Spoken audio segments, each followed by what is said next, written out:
Hello guys, welcome back to my new video.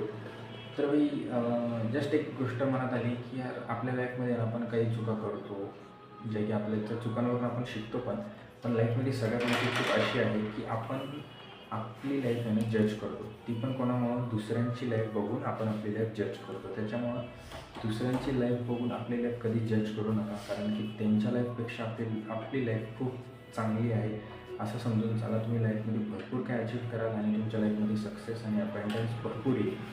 फक्त इतकं आहे की दुसऱ्याची लाईफ बघून कधीच स्वतःची लाईफ जज करू नका की यार त्याच्याकडे हे काय आहे, त्याची लाईफ अशी काय आहे, माझी लाईफ अशी काय आहे.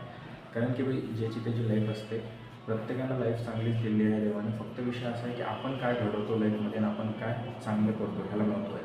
त्याच्यामुळे लाईफमध्ये चांगलं करण्यामध्ये आणि सगळ्या गोष्टींमध्ये परफेक्ट राहण्यामध्ये फोकस करा, नक्की दुसऱ्यांची लाईफ पण आपली लाईफ जज करण्यामध्ये. ठीक आहे. त्याच्यामुळं लाईफमध्ये कधीही असा विचार आला मला की यार समोरच्याची लाईफ चांगली, आपली लाईफ चांगली नाही आहे, तर एकच विचार करा की मी देवानं आपल्याला आजपर्यंत सगळं चांगलं दिलं आहे, त्याच्या पुढं पण देव चांगलं देत आहे आणि फक्त आपण प्रयत्न केले पाहिजे आणि मेहनत केली पाहिजे.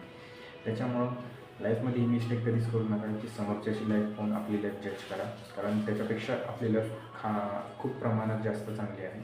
असा विचार करून चला, तुम्ही लाईफमध्ये खूप काय अचीव पण कराल आणि सक्सेस पण कराल. ठीक आहे. थँक्यू.